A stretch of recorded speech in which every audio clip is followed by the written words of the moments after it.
Hello there, and welcome to the Sleep Books reading tonight. Settle in, slow everything down, and let the soft rain in the background carry you deeper into the quiet. Before we begin, make sure to like the video and subscribe so you never miss a new chapter. Tell me in the comments where you're listening from and what time it is right now. I always love seeing that. If you want full early access to entire books, join the Patreon where complete series are available. Now, take a breath, get comfortable, maybe turn on a fan for that gentle hum, and let's drift together into tonight's story. Jess drove significantly faster than the chief, so we made it all the way to Port Angeles by 4 o'clock. It had been quite a while since I had enjoyed a girls' night out, and the sudden rush of energy felt invigorating. We listened to loud, whiny rock songs while Jessica excitedly jabbered on about the boys we hung out with. Jessica's dinner with Mike had gone very well, and she was hoping that by Saturday night they would have progressed to the first kiss stage, a thought that made me smile to myself. Angela was passively happy to be going to the dance, but she was truly uninterested in Eric. Jess tried to push her to confess who her type was, but I interrupted with a question about dresses after a bit, hoping to spare her further interrogation, and Angela threw a grateful glance my way. Port Angeles was a beautiful place, a little tourist trap that felt much more polished and quaint than Forks, but Jessica and Angela knew the area well, so they didn't plan to waste any time on the picturesque boardwalk by the bay. Jess drove us straight to the one large department store in town, which was situated a few streets in from the visitor-friendly bay area. The dance was billed as semi-formal, and we weren't exactly sure what that meant. Both Jessica and Angela seemed surprised and almost disbelieving when I told them I had never once been to a dance in Phoenix. As we walked through the front doors of the store, Jessica asked dubiously if I hadn't ever gone with a boyfriend or anything like that. I tried to convince her that I had never had a boyfriend or anything close, not wanting to confess my utter dancing problems and that I simply didn't go out much. Jessica demanded to know why I hadn't gone out, and I answered her honestly that no one had ever asked me. She looked skeptical, reminding me that people asked me out here in Forks, and I was the one who told them no. We were in the juniors section now, scanning the racks for dress-up clothes, and Angela quietly amended Jessica's comment saying, "Well, except for Tyler." I gasped, demanding to know what she had just said. Jessica informed me with suspicious eyes that Tyler was telling everyone he was taking me to the prom. I sounded like I was choking as I asked what he had said, and Angela murmured quietly to Jessica that she had told her it wasn't true. I fell silent, still lost in shock that was very quickly turning into irritation. But we had found the dress racks, and we knew we had work to do. Jessica giggled, explaining that was why Lauren didn't like me, while we poured through the clothes. I ground my teeth together, asking if they thought that if I ran him over with my truck, he would finally stop feeling guilty about the accident and call us even. Jess snickered, saying maybe that would work if that was truly why he was doing this. The dress selection wasn't large, but both of them managed to find a few things they wanted to try on. I sat on a low chair just inside the dressing room area, by the three-way mirror, trying desperately to control my fuming over Tyler's arrogance. Jess was torn between two dresses, one a long, strapless, basic black number, and the other a knee-length electric blue with spaghetti straps. I encouraged her to choose the blue, suggesting she should play up her eyes. Angela chose a pale pink dress that draped around her tall frame nicely and beautifully brought out the honey tints in her light brown hair. I complimented them both generously, and helped by returning the rejects to their racks. The whole process felt much shorter and easier than similar shopping trips I had endured with Renee back home. We headed over to the shoes and accessories section. While they tried things on, I merely watched and critiqued their choices, not really in the mood to shop for myself, though I did need new shoes. The previous girls' night high was definitely wearing off in the wake of my annoyance at Tyler, leaving room for the old gloom to quietly move back in. I began hesitantly, starting to ask Angela a question while she was trying on a pair of pink strappy heels. She was overjoyed to have a date tall enough that she could wear high heels at all. Jessica had drifted away toward the jewelry counter, leaving us alone. She held her leg out, twisting her ankle to get a better view of the shoe, and asked me yes, but I immediately chickened out, only telling her that I liked the shoes. She mused that she thought she would buy them, even though they would never match anything but the one specific dress. I encouraged her to go ahead since they were on sale.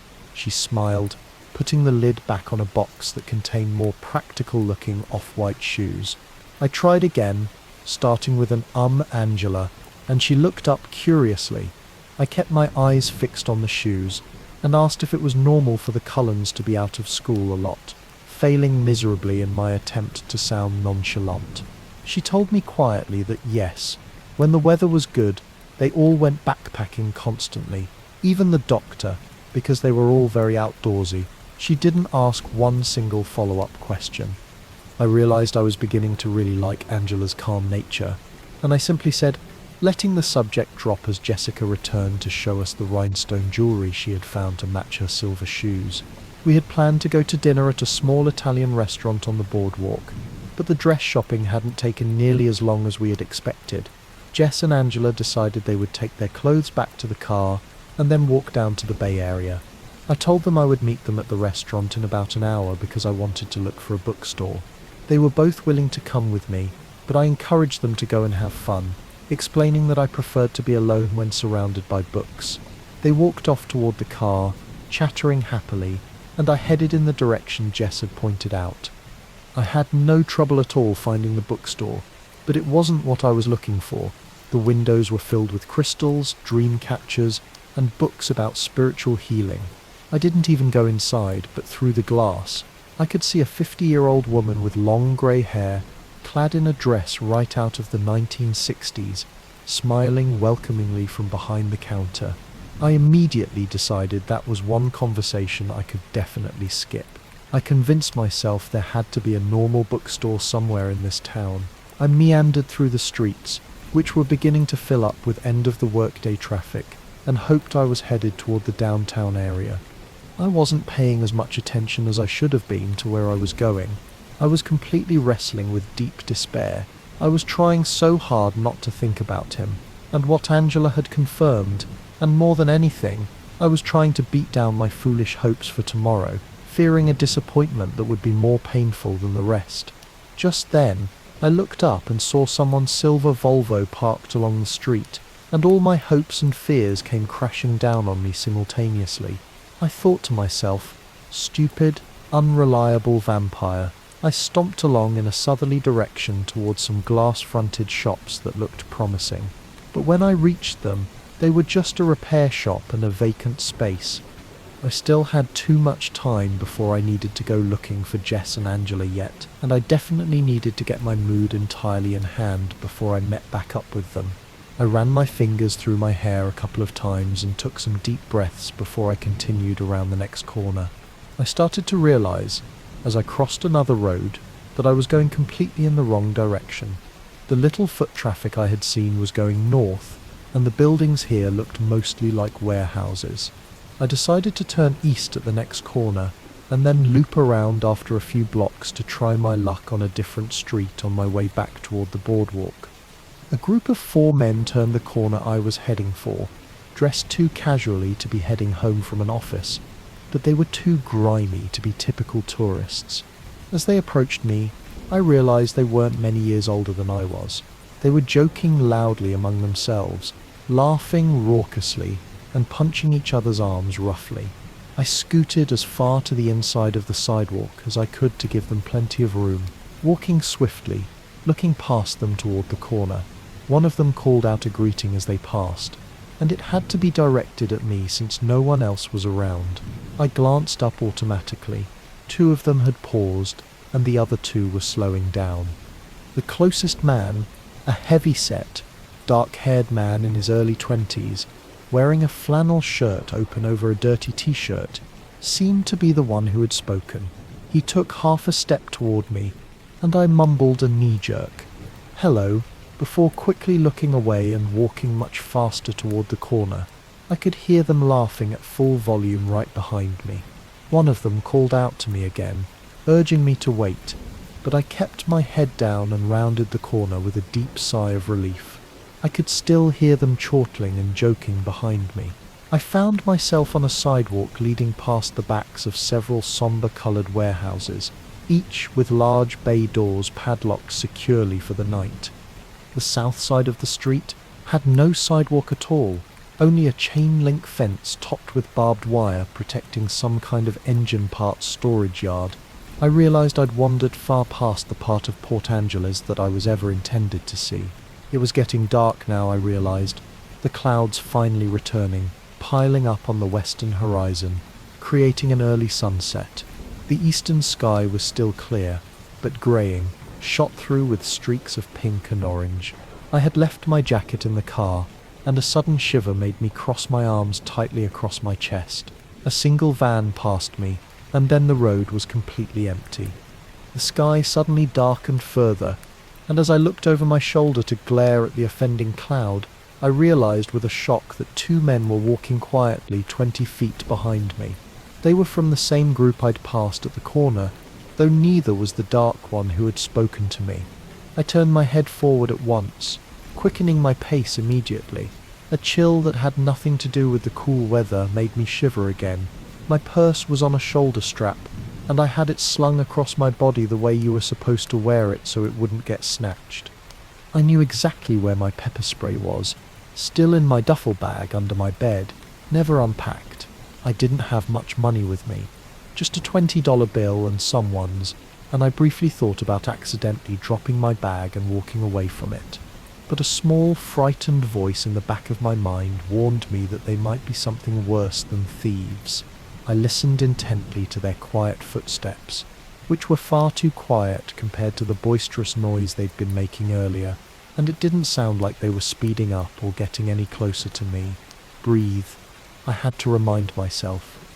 I continued to walk as quickly as I could without actually running, focusing on the right-hand turn that was only a few yards away from me now.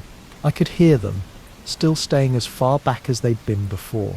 A blue car turned onto the street from the south and drove quickly past me. I thought desperately of jumping out in front of it, but I hesitated, unsure that I was truly being pursued, and then the opportunity was lost. I reached the corner, but a swift glance revealed that it was only a blind drive leading to the back of another building. I was half-turned in anticipation. I had to hurriedly correct my path and dash across the narrow drive back to the sidewalk. The street ended at the next corner, where there was a stop sign. I concentrated on the faint footsteps behind me, deciding whether or not to run. They sounded farther back, though, and I knew they could easily outrun me in any case. The footfalls were definitely farther back, and I risked a quick glance over my shoulder, seeing with relief that they were maybe 40 feet back now. But they were both staring directly at me, and I felt my stomach clench. It seemed to take forever for me to get to the corner. I kept my pace steady, the men behind me falling ever so slightly farther behind with every step. I hoped desperately that maybe they had realised they had scared me and were sorry. I saw two cars going north past the intersection I was heading for, and I exhaled in relief. There would be more people around once I got off this deserted street.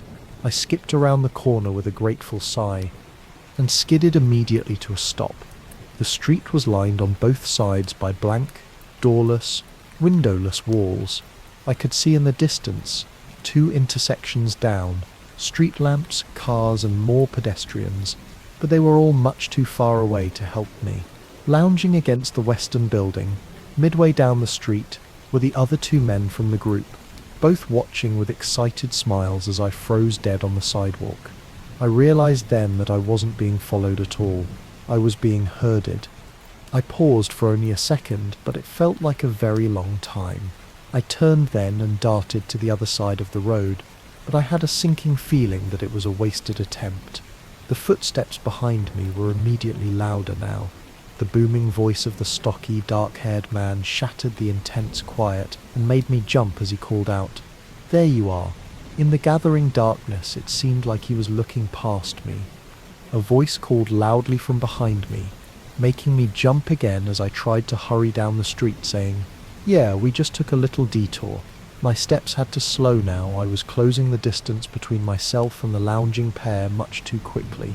I knew I had a good loud scream ready, and I sucked in a huge breath preparing to use it, but my throat was so dry I wasn't sure how much volume I could actually manage.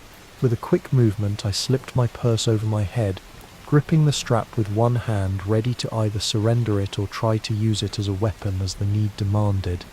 The thick-set man shrugged away from the wall as I warily came to a stop, and he walked slowly into the middle of the street.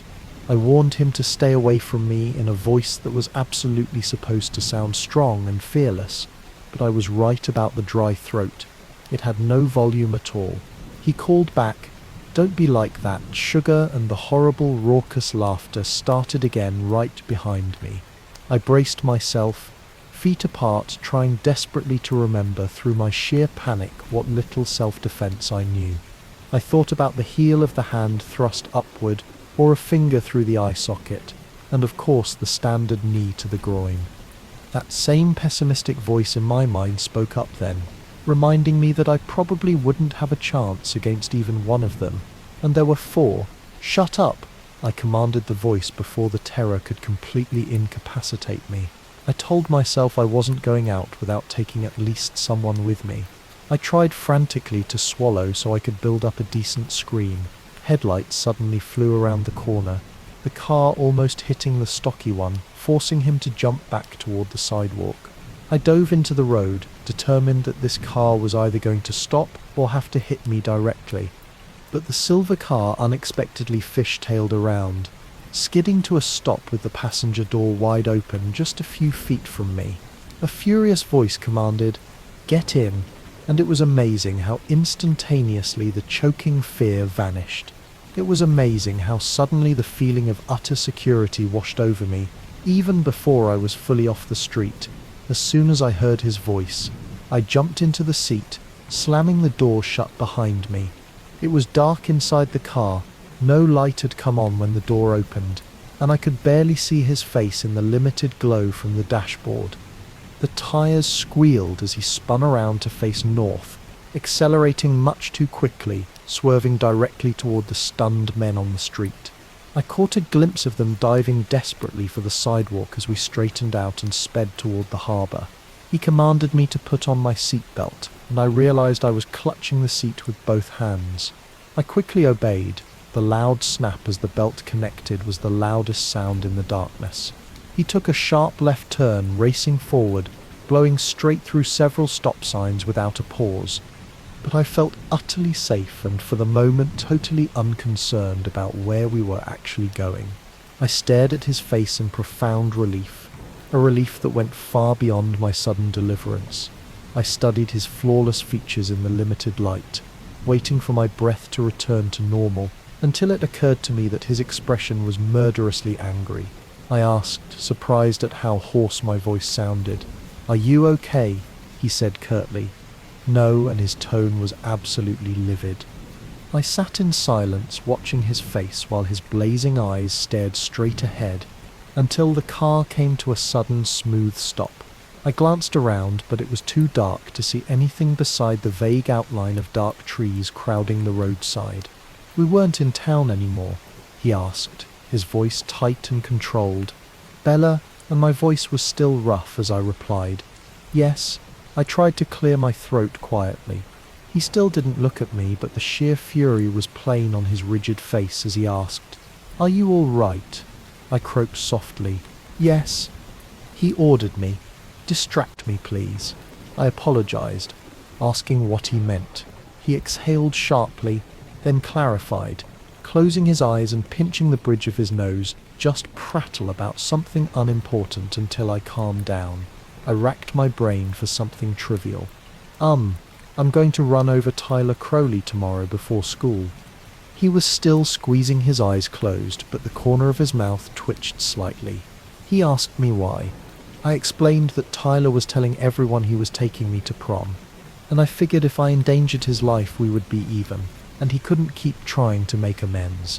I babbled on, saying I didn't need enemies, and maybe Lauren would back off if he left me alone, noting I might have to total his Sentra entirely.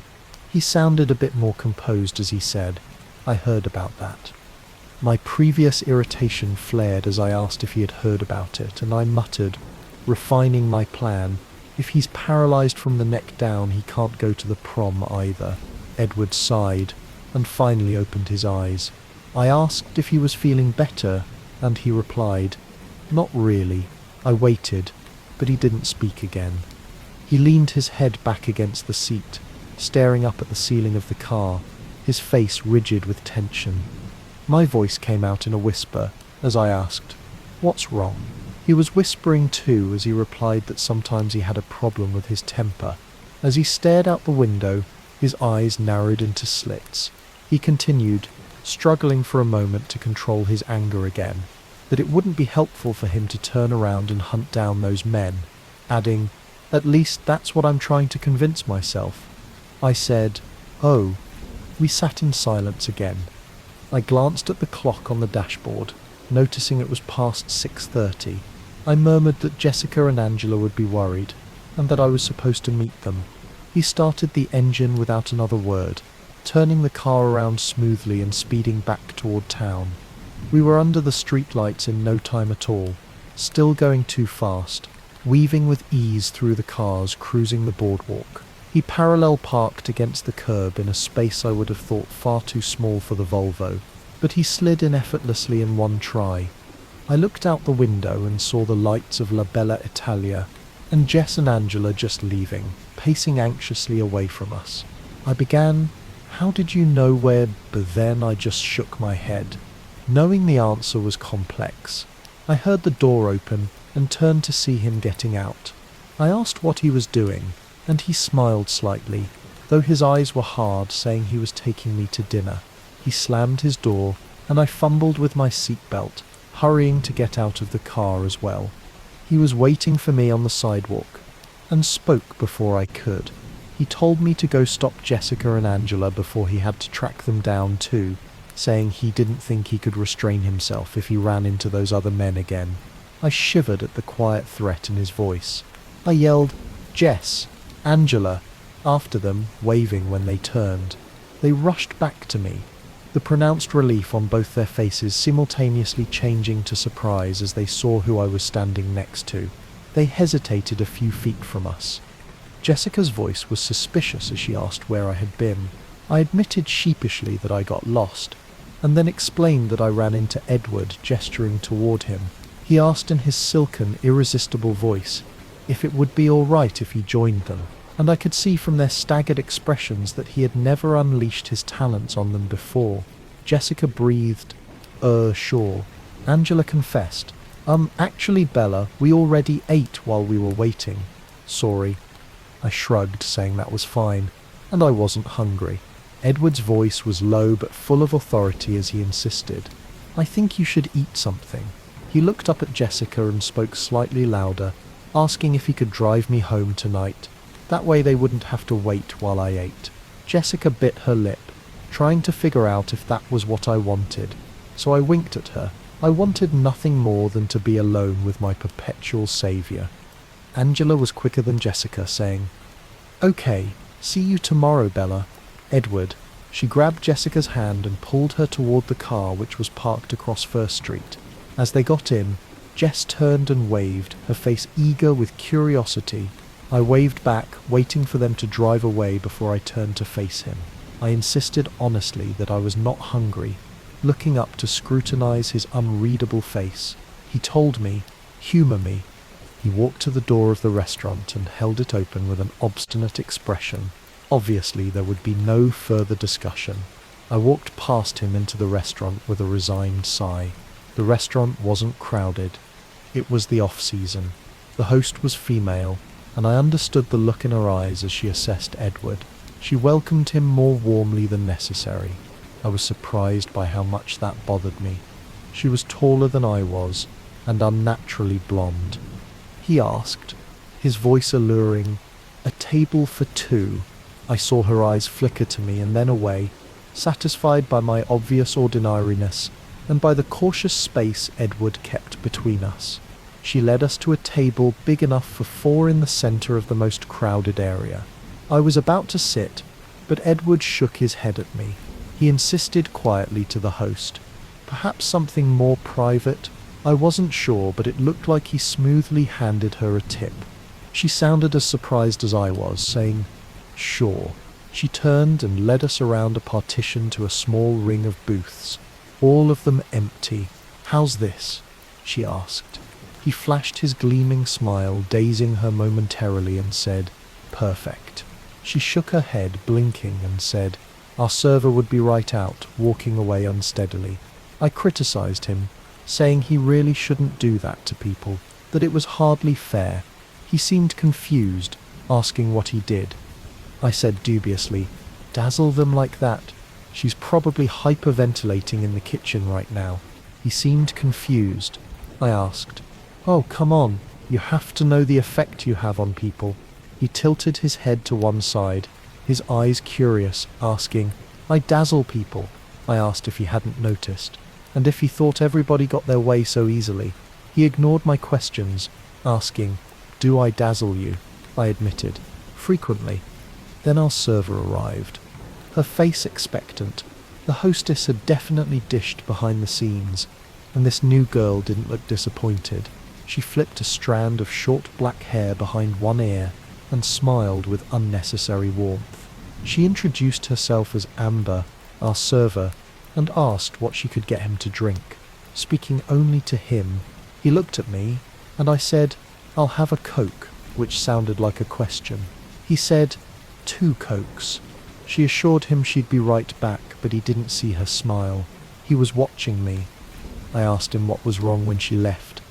His eyes stayed fixed on my face as he asked, "How are you feeling?" I replied, surprised by his intensity.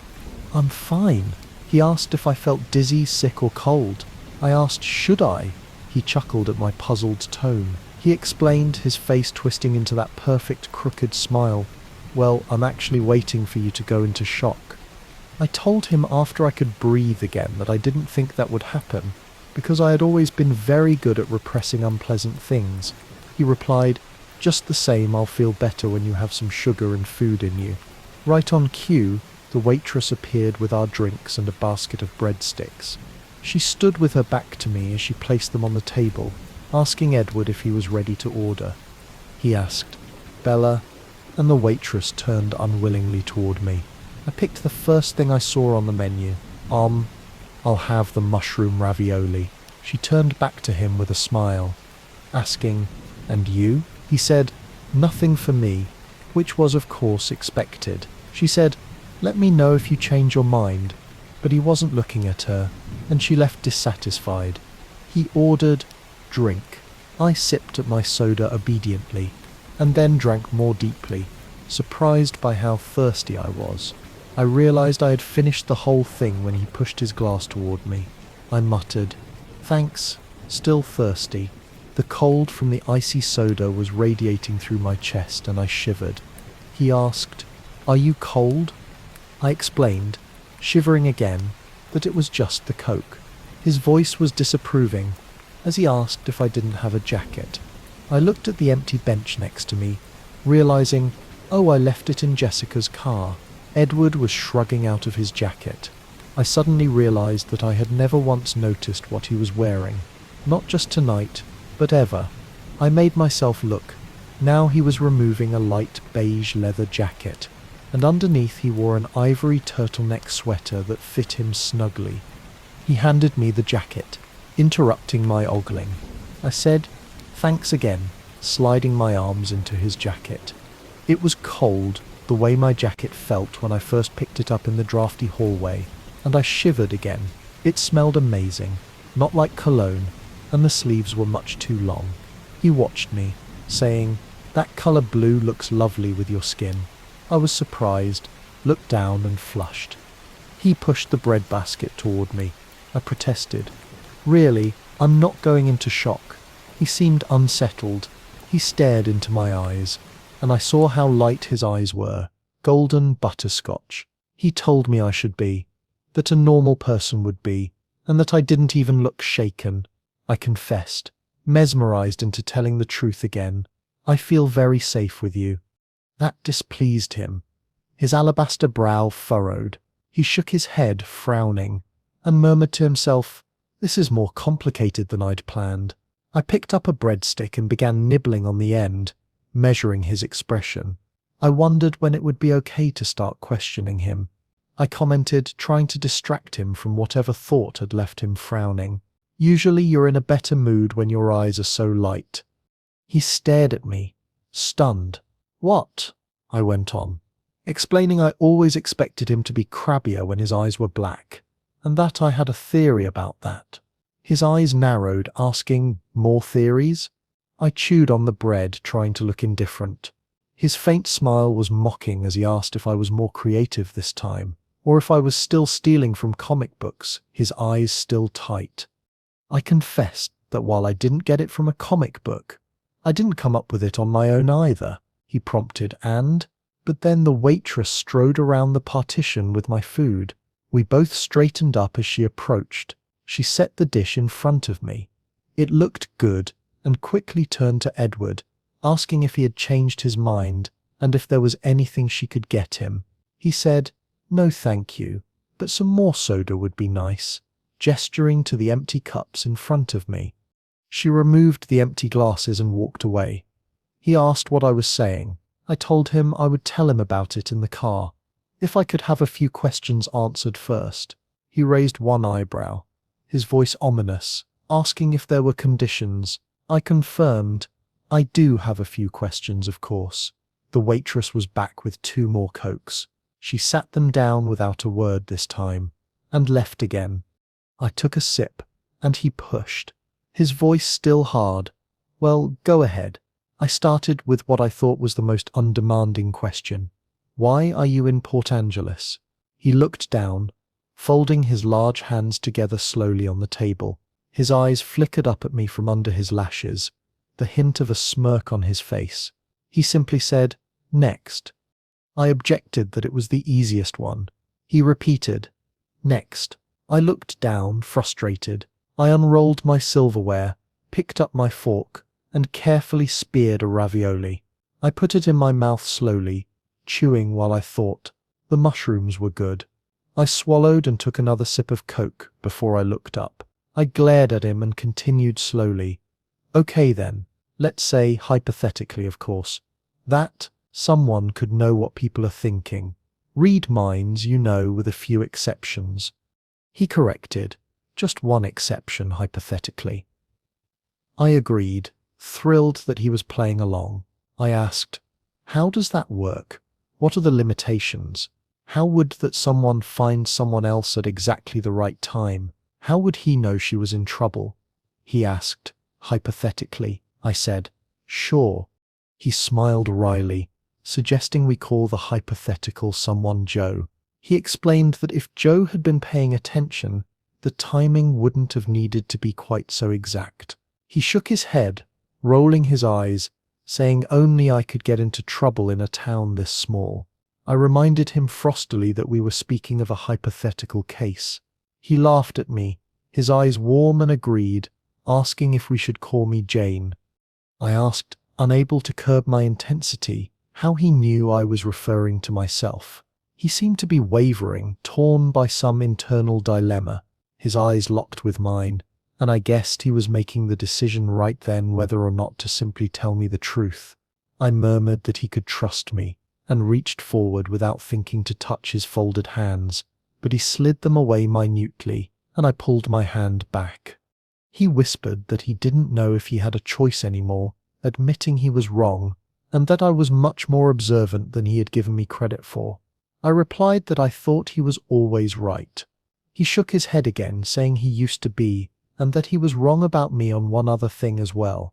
He told me I was not just a magnet for accidents, but a magnet for trouble. If there was anything dangerous within a 10-mile radius, it would invariably find me. I guessed, and you put yourself into that category? His face turned cold, expressionless, unequivocally. I stretched my hand across the table again, ignoring him when he pulled back slightly once more to touch the back of his hand shyly with my fingertips. His skin was cold and hard, like stone. My voice was fervent with gratitude as I said, "Thank you, that's twice now." His face softened. "Let's not try for 3, agreed." I scowled but nodded. He moved his hand out from under mine, placing both of his under the table, but he leaned toward me. He admitted in a rush that he had followed me to Port Angeles. He said he had never tried to keep a specific person alive before, and it was much more troublesome than he would have believed, but that was probably just because it was me. He paused, saying ordinary people seem to make it through the day without so many catastrophes. I wondered if it should bother me that he was following me. Instead, I felt a strange surge of pleasure. He stared, maybe wondering why my lips were curving into an involuntary smile. I speculated, distracting myself, if he ever thought that maybe my number was up the first time with the van, and that he had been interfering with fate. He said, his voice hard to hear, "That wasn't the first time." I stared at him in amazement, but he was looking down. He said my number was up the first time he met me. I felt a spasm of fear at his words, and the abrupt memory of his violent black glare that first day, but the overwhelming sense of safety I felt in his presence stifled it. By the time he looked up to read my eyes, there was no trace of fear in them. He asked, his angel's face grave. If I remembered, I was calm as I replied, "Yes." He raised one eyebrow, a trace of disbelief in his voice, and asked, "And yet here you sit." I paused. "Yes, here I sit, because of you. Because somehow you knew how to find me today," I prompted. He pressed his lips together, staring at me through narrowed eyes, deciding again. His eyes flashed down to my full plate, and then back to me. He bargained, "You eat, I'll talk." I quickly scooped up another ravioli and popped it in my mouth. He explained it was harder than it should be keeping track of me, saying he usually could find someone very easily once he had heard their mind before. He looked at me anxiously, and I realized I had frozen. I made myself swallow, then stabbed another ravioli and tossed it in.